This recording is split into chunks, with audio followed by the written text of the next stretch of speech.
বুনো উল বাঘা তেঁতুল পর্ব ২ লিখেছেন রোজা রহমান। শুক্রবারে জুম্মার নামাজ আদায় করে মালিথা ভিলার সকল ছোট বড় পুরুষগুলো একসাথে বাড়িতে ঢুকলেন। এই বাড়ির নিয়ম এটা, শুক্রবারে সবাই একসাথে নামাজে যাবে, আর বাড়ির ছোট বড় সকলের জন্য ৫ ওয়াক্ত নামাজ আদায় করা বাধ্যতামূলক। যত কাজই থাকুক, নামাজ আদায় করা চাই। এটা বংশের পরম্পরা থেকে চলে আসছে। বাড়িতে ঢুকে শিশির আর হিমেল বাদে একে একে সবাই কুয়াশার বৃষ্টিকে ডাকতে লাগলো, কারণ আজ মসজিদে জিলিপি দিয়েছে, যেটা কুয়াশার ভীষণ প্রিয়। গরম গরম জিলিপি তার ভীষণ প্রিয়, আর মসজিদ থেকে দিলে সেটা সে আনন্দের সাথে লাফিয়ে লাফিয়ে খায়। তার ভাষ্যমতে বাজারে দোকানে জিলিপির থেকে মসজিদে ছিন্নি দেওয়া জিলিপির স্বাদ বেশি থাকে এবং সাথে আনন্দ মেশানো থাকে। বাড়ির প্রত্যেকেই ওর এরকম ছোট ছোট পাগলামোগুলোতে বেশ আনন্দ নিয়েই সায় দেয়। আগে চাচুরা ভাইয়া ওকে ডাকতো, বৃষ্টি আসার পর থেকে বৃষ্টিকে সহ ডাকে। বৃষ্টির এ বাড়িতে আসা ৬ মাসের মতো হচ্ছে। তুষারের বিয়ে ১.৫ বছর পেরিয়ে গেছে। ৬ মাস আগে ধুমধামে ওঠানো হয়েছে তাদের প্রেমের বিয়ে। মেজো চাচু হঠাৎ জাহিদ মালিথার বড় ছেলে তুহিন কুয়াশাকে জোরে জোরে ডেকে বলছে, কোয়েহেলি, এই দেখ গরম গরম জিলিপি এনেছি। এই বাড়িতে ৩টা মানুষ কুয়াশাকে কোয়েহেলি ডাকে। এক ওর বাবা ডাকতো, বাকি ২জন ওর বড় চাচু এবং তুহিন। তুহিনের কথা শুনে শিশির হিংসুটে নজরে চোখ মুখ কুঁচকে তাকিয়ে থেকে জিলিপি খেতে খেতে বিড়বিড় করে বলল, ঢং দেখলে আর বাঁচি না, গোবর ঠাসাকে নিয়ে আবার যত সব আদিক খেতা। কথাগুলো আস্তে আস্তে বিড়বিড় করে বললেও পাশে থাকা হিমেল শুনে নিল। হিমেলও জিলিপি খেতে খেতে বলতো, ভাই কথাটা মন্দ বলনি।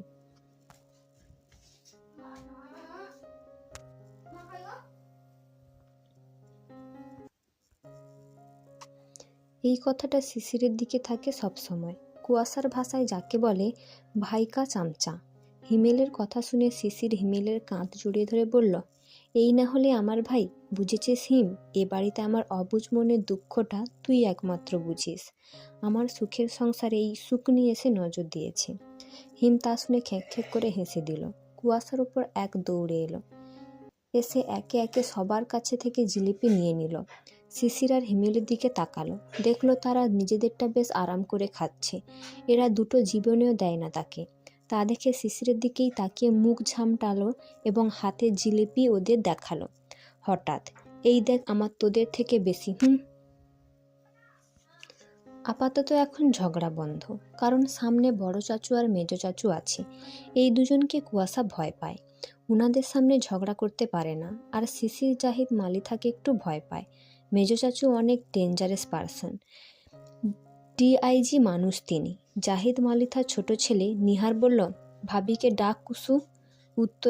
উত্তরে কুয়াশা বলল, ভাবি রান্নাঘরে, এই তো আসছে। বৃষ্টি চলে এসেছে, দুজন বসে খাবে। ভাবি ননদের ভালোই মিল। সবাই ড্রয়িং রুমে সোফায় বসে। বাড়ির বউরা ডাইনিংয়ে খাবার বাড়ছে। সকলে একসাথে দুপুরের খাবার খাবে। শুক্রবারে মালিথা ভিলাতে ঈদ আমেজ আসে। বিভিন্ন পদের খাবারের আয়োজন করা হয় দুপুরে। নামাজ পড়ে ভাইরা চাচ্চুরা একসাথে খায়। যদিও জাহিদ মালিথা মিস করে ফেলেন, তবুও মাঝে মাঝে থাকার চেষ্টা করেন। খাবার বেড়ে সকলে ডাকলেন জাকিয়া বেগম। একে একে সকলে খাবার টেবিলের উদ্দেশ্যে গেল। কুয়াশা গিয়ে একে একে খাবারের দিকে নজর দিল। তার প্রতি দিনের অভ্যাস এটা। দেখল প্রায় ৮-১০ রকমের পদ রান্না হয়েছে। তার মধ্যে তার সবথেকে প্রিয় ডিম ভুনা ও খাসির মাংস ভুনা। এই দুটো খাবার শিশিরেরও প্রিয়। কুয়াশা গিয়ে আগে আগে খাসির মাংসের বাটিটা নিয়ে বসলো। তা দেখে শিশির ভুক কুচকালো। এদিকে আজমিরা বেগম চোখ রাঙিয়ে তাকালেন। কুয়াশা দুজনের একজনকেও পাত্তা দিল না। সে তো আগে খাবে তারপর কথা। শিশির ওকে একা খেতে দেখে উঠে গিয়ে ওর সামনে থেকে বাটিটা নিয়ে চলে গেল। সবার নজর ওদের দুজনের দিকে। মনে মনে কেউ কেউ ভাবছে, আবার রাঁধবে এক চালান। হিমেল কুয়াশার মুখের অবস্থা দেখে খ্যাক খ্যাক করে হেসে দিল। কুয়াশার মেজাজ গেল আরও বিগড়িয়ে। উঠতে যাবে আজমিরা বেগম দিলেন এক রাম ধমক দিয়ে বসে ফুপাতে লাগলো। তা দেখে জাকির মালিথা আজমিরাকে বললেন, আহ আজমিরা, বকো কেন? এই বলে শিশিরের উদ্দেশ্যে বললেন, এই বেয়াদব ছেলে, তুমি ওর মুখের খাবার কেন কেড়ে নিলে? বাবা, ও একাই খাবে নাকি? দেখলেন না কি হারে একা একাই খাচ্ছিল? অমন খেলে তো 2 দিনেই ফেটে ফুটে বেরিয়ে যাবে। কম কম করে খেতে বলো তোমায় ভাতিজাকে, নয়তো বিয়ে হবে না। তারপর আবার কুয়াশাকে বলল, তো আর কি ছিল না? ওর থেকেই কেন নিতে হলো তোর? আমার এগুলোতেই হয়ে যাবে। যাও, এই রাক্ষসীকে আর সবাইকে এনে দাও আবার। বলে ভাবলেশীলভাবে খাওয়া ধরল। সত্যি সত্যি দিল না কাউকে। শিশিরের খাবারের দিকে সবাই তাকিয়ে থাকলো। আর এদিকে সে তো আপন মনে খেয়ে চলেছে। এ ছেলেকে আর কি বলবে? সবাই বুঝে গেছে পাল্লা দিয়ে কেড়ে নিয়ে খাচ্ছে। কেউ আর কথা বলল না, চুপচাপ খেতে লাগলো। কেউ কেউ মিটিমিটি করে হাসছে আর খাচ্ছে। এদিকে কুয়াশা রোস্টের লেগ পিসে শিশিরের দিকে তাকিয়ে কামড় দিচ্ছে, যেন সে লেগ পিসে না আস্ত শিশিরকেই কামড়ে চিবাই চিবাই খাচ্ছে। শিশির খাবার মাঝে তাকিয়ে তাকিয়ে দেখছে বিষয়টা। সেও এমনভাবে তাকালো যেন তাকানোটা বলছে, আগে খেয়ে নি, তারপর তোর খবর করছি। বিকেল 5টা, সূর্য ডুবু ডুবু। সারাদিন সূর্যি মামা আগুন ঝরা রূপ দেখিয়ে এখন নেতিয়ে পড়েছে। অতিরিক্ত গরম পড়েছে। জাকির মালিথা এই সময়ে হাঁটতে বের হন। তিনি একজন সরকারি ব্যাংকের কর্মকর্তা। জাহিদ মালিথা বাড়িতে থাকলে ভাইকে সঙ্গ দেন। আজ বাড়িতে আছেন বলে তিনিও বের হয়েছেন।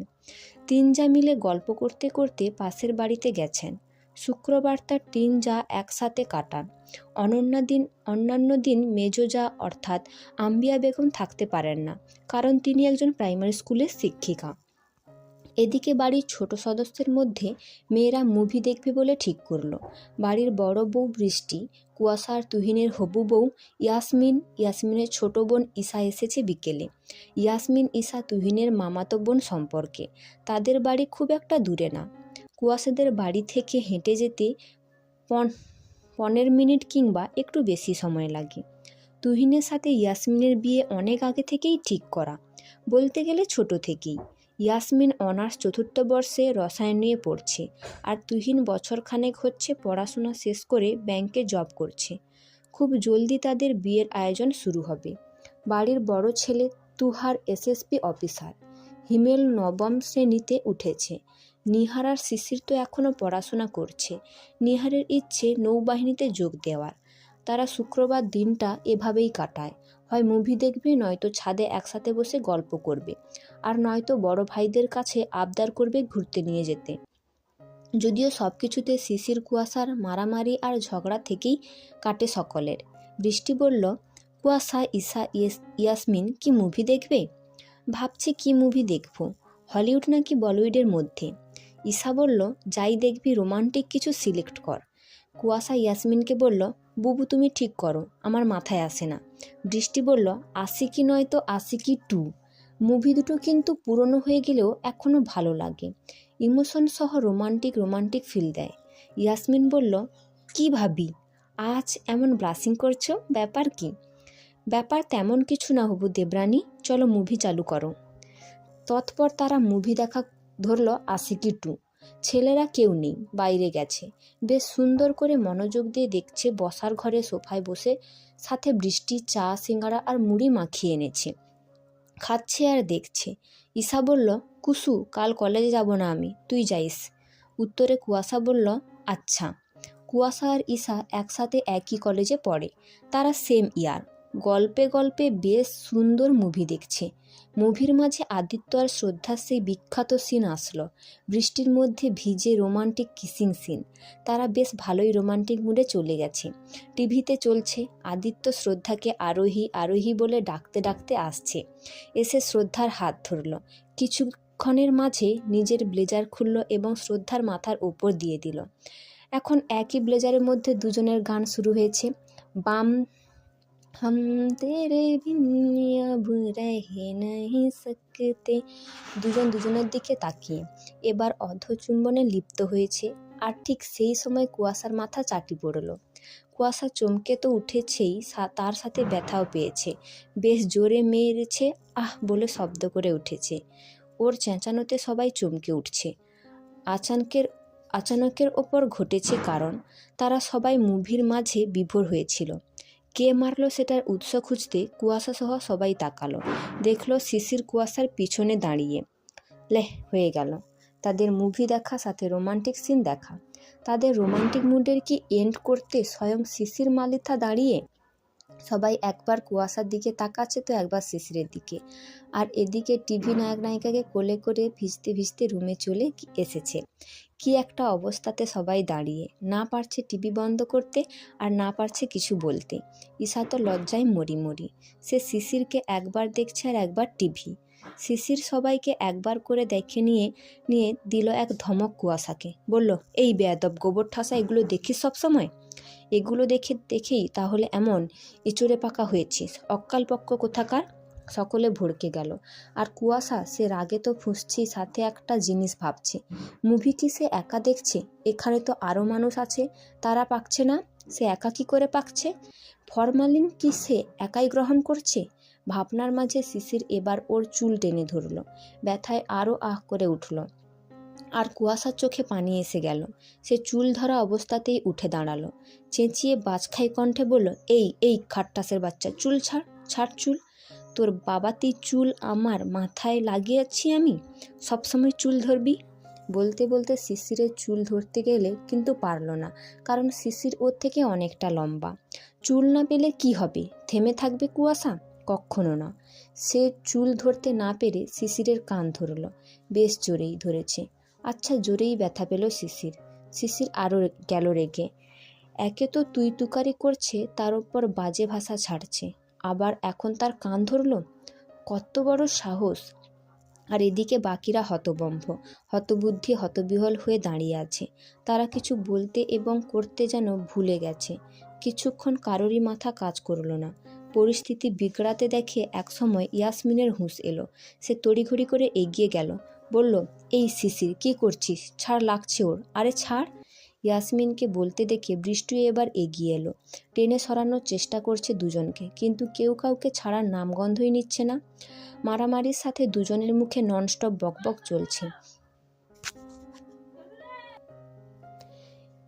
এরই মাঝে তুহিন আর তুষার এলো। এসে বাড়িতে ওরকম অবস্থা দেখে তারাও হতভম্ব হয়ে কিছুক্ষণ বোধশক্তি হারিয়ে ফেলল। তারপর বোধ হতেই দুজনেই চেঁচাতে চেঁচাতে এগিয়ে এলো। এসে তুহিন তুষার পেছন থেকে শিশিরকে ছাড়িয়ে নিল। ছাড়া পেয়েও কুয়াশা ক্ষান্ত হচ্ছে না। আবার তেড়ে মেরে যেতে গেল। তুষার ওকে জড়িয়ে নিল নিজের মাঝে, নিয়ে বসলো সোফায়। সামনে থেকে পানি নিয়ে খাওয়ালো। ঢকঢক করে পানি খেলো কুয়াশা। মারামারি করে হাঁপ ধরে গেছে তার। শিশিরও হাঁপাচ্ছে। তাকে অন্য পাশে তুহিন নিয়ে বসেছে। দুজন দুজনের দিকে